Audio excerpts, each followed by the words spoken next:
सितंबर का महीना Apple fan boys के लिए नवरात्रि से कम नहीं है, क्योंकि हर साल सितंबर के महीने में ही एप्पल अपना नया आईफोन लॉन्च करता है।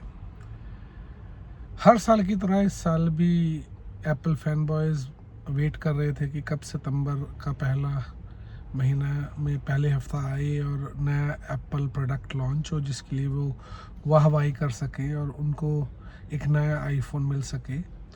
हर बार की तरह उन्हें एक नया फ़ोन तो मिला, साथ में एक पुराना डिसअपॉइंटमेंट भी वापस आया।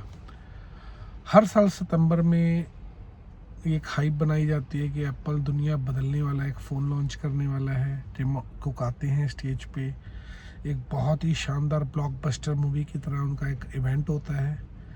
उसमें वही पुराना घिसा पिटा फ़ोन, सेम डिज़ाइन, कुछ हार्डवेयर स्पेक्स को अपग्रेड करके वो लॉन्च कर देते हैं और धीरे धीरे एप्पल फैन बॉय उसे एक्सेप्ट करते हैं और कहते हैं उससे अच्छा फ़ोन कोई बने नहीं।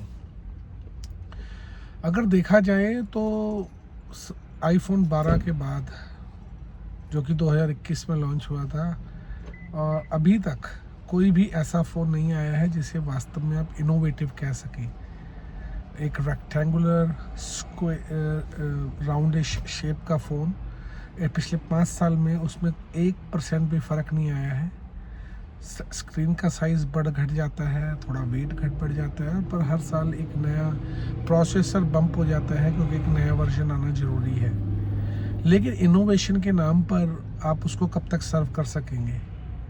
ये तो वो बात हो गई जैसे इंडिया में समोसे जो आलू के थे, तो उसको अपग्रेडेड वर्जन में पालक और चाउमीन और मंचूरियन के साथ जो अब मिलने लग गए हैं।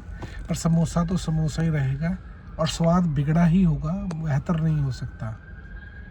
स्टीव जॉब के समय में एप्पल इनोवेशन था। स्टीव जॉब की प्रायोरिटी थी कि उनका प्रोडक्ट आम जनता के लिए डेली लाइफ में क्या कर सकता है, वो क्या परफॉर्मेंस है, क्या फंक्शन है।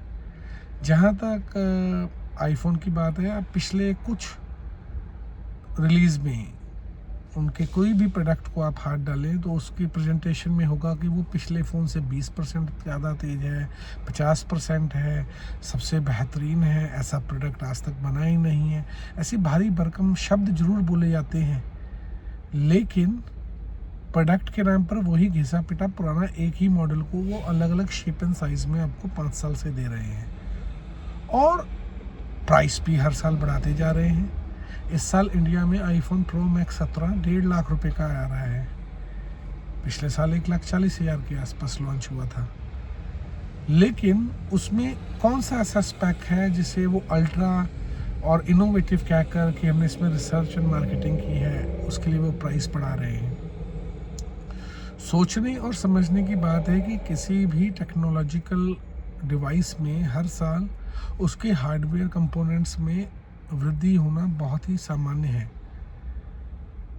मेरे को याद है सन 2000 जब मैंने अपनी लाइफ का पहला कंप्यूटर लिया था, तो उस समय आमतौर पे उसमें मेमोरी जो रैम कहते हैं 512 MB ली जाती थी। मैंने उस समय 1 GB मेमोरी असेंबल कराई थी और मेरे दोस्त कह रहे थे कि यार इतनी ज़्यादा मेमोरी का क्या करना है। उसी तरीके से उन दिनों 40 GB की hard drive more than sufficient थी, जिसकी ज़रूरत ही नहीं थी, ख़त्म ही नहीं होती थी, भरती ही नहीं थी। पर मैंने उसमें 40 GB की जगह 500 GB की हार्ड ड्राइव डलाई और मुझे याद है मेरे दोस्त के वर्ड कि भाई तू पागल हो गया है, इतनी हार्ड ड्राइव का यूज़ क्या करोगे। लेकिन अगर अब देखा जाए तो कई टेराबाइट्स तो फ़ोन में ही है, हम एक चलता फिरता कंप्यूटर जेब में रखकर घूमते हैं। तो उसी तरीके से मेरे कहने का मतलब है कि कोई भी फ़ोन हो, उसके फीचर्स जो हैं उसमें इनोवेशन आना चाहिए, उसके फंक्शंस में इनोवेशन होना चाहिए। ये हार्डवेयर स्पेक जी, अब हम A19 प्रोसेसर डाल रहे हैं, पहले ये 18 था, ये 20% फास्ट है, ये 40% फास्ट है। और सबसे बड़ा जो उसका बम्प होता है एप्पल आईफोन में, वो होता है इसका कैमरा कितना बेहतर है। हर साल इसका कैमरा बदलता जा रहा है, विच इज़ स्टिल वो उसी प्लेटफॉर्म पे है कि हार्डवेयर अपग्रेड है। वो कंटेंट क्रिएटर के लिए ही शायद फ़ोन बना रहे हैं। प्राइस प्रीमियम है, प्रोडक्ट डाउनग्रेड हो रहा है। इसमें मैं बिल्ड क्वालिटी को नहीं गिन रहा हूँ, एप्पल की बिल्ड क्वालिटी बहुत अच्छी है। और जहाँ तक समझ में आता है कि लोग अब इस एप्पल इकोसिस्टम में फंसे हुए हैं क्योंकि ये स्मूथ ट्रांजिशन है, लेकिन इनोवेशन के नाम पर पिछले 10 साल में एप्पल ने एक चीज़ लॉन्च की थी, वो थी विजन, एप्पल विजन, जो कि बुरी तरह फ्लॉप हो गया क्योंकि वो भी ग्राउंड रियलिटी से दूर था। अब वो समय आ गया है, एप्पल को नया इनोवेशन करना चाहिए, ना कि एंड्रॉयड के पुराने फीचर्स को नया कहकर डाला जाए। एप्पल बहुत ही चालाकी से एक मार्केटिंग कंपनी ऑपरेट कर रहा है और मार्केटिंग स्ट्रेटजी उसकी बहुत अच्छी है। USB-C 2 साल पहले वो अपने फ़ोन्स में लाया और अपने एप्पल फैन बॉयज़ को इस तरीके से पेश किया कि ये उनके लिए बहुत बड़ा अपग्रेड है, उन्हीं की हेल्प के लिए है। पर सच्चाई ये है कि यूरोपियन यूनियन ने कंप्लाइंस डाल दी थी कि अगर आप USB-C नहीं लाते तो आप फ़ोन ही नहीं बेच सकते यूरोपियन यूनियन में।